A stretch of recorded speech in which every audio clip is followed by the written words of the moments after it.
حضرت جابر بن عبداللہ انصاری رضوان اللہ علیہ مجمعین نے روایت کی ہے کہ جناب سیدہ معظمہ صدیقہ طاہرہ فاطمۃ الزہرا سلام اللہ علیہ صلوات اللہم صلی علی محمد و آل محمد نے فرمایا کہ ایک روز میرے والد بزرگوار حضرت محمد مصطفیٰ صلی اللہ علیہ وآلہ وسلم میرے گھر تشریف لائے اور مجھے سلام کیا۔ میں نے بھی ادب و احترام سے جواب سلام دیا۔ اس کے بعد حضور صلی اللہ علیہ وآلہ وسلم نے فرمایا کہ اے نور نظر، میں اپنے بدن میں کمزوری سی محسوس کر رہا ہوں۔ میں نے کہا کہ بابا جان خداوند عالم آپ کو ناسازی مزاج سے اپنی پناہ میں رکھے۔ پھر حضرت نے فرمایا کہ اے بیٹی، چادر یمنی لا کر مجھے اڑھا دو۔ بی بی فرماتی ہیں کہ حسب فرمان جناب سیدہ نے اپنے والد بزرگوار کو یمنی چادر اڑھا دی۔ صلوات بھیج دیں محمد و آل محمد کی ذات پر۔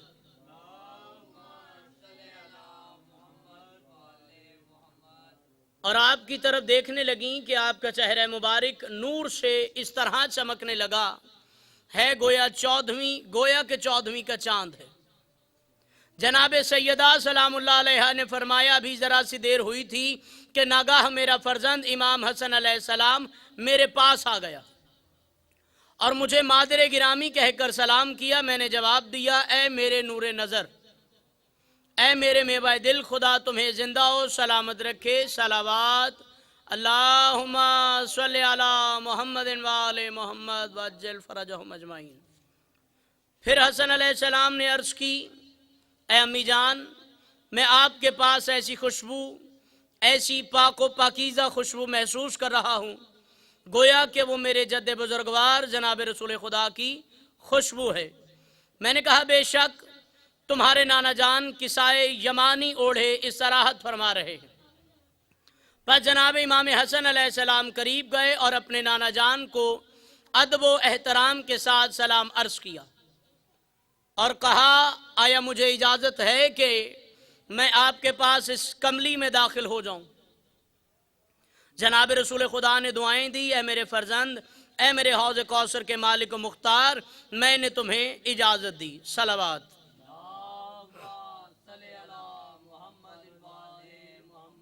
پس حضرت امام حسن علیہ السلام اپنے نانا کے پاس کملی میں داخل ہو گئے۔ جناب سیدہ عالم صلوات اللہ علیہ نے فرمایا ابھی تھوڑی دیر گزری تھی کہ ناگاہ میرا بیٹا امام حسین علیہ السلام آ گیا اور کہا، مادر گرامی سلام عرض کرتا ہوں۔ میں نے جواب سلام میں کہا، ہے میرے فرزند، میرے نور نظر، میرے میوہ دل، خدا تمہیں زندہ و سلامت رکھے۔ پھر حسین نے کہا، اماں جان، میں آپ کے قریب ایسی نفیس خوشبو سونگ رہا ہوں گویا وہ میرے نانا جان جناب رسول خدا کی خوشبو ہے۔ میں نے کہا بے شک تمہارے نانا جان اور تمہارے بھائی جان اس کملی کے نیچے آرام کر رہے ہیں۔ پس امام حسین کملی کے قریب آئے اور عرض کرنے لگے، اے جد بزرگوار، اے برگزیدہ خدا، سلام قبول فرمائیں۔ کیا مجھے اجازت ہے کہ میں بھی آپ دونوں کے پاس اس کملی میں داخل ہو جاؤں؟ جناب رسول خدا نے دعائیں دیتے ہوئے فرمایا، اے میرے فرزند، اے میری امت کی شفاعت کرنے والے، بڑے شوق سے کملی میں آ جاؤ۔ امام حسین علیہ السلام بھی اپنے نانا اور بھائی کے پاس کملی میں داخل ہو گئے۔ صلوات۔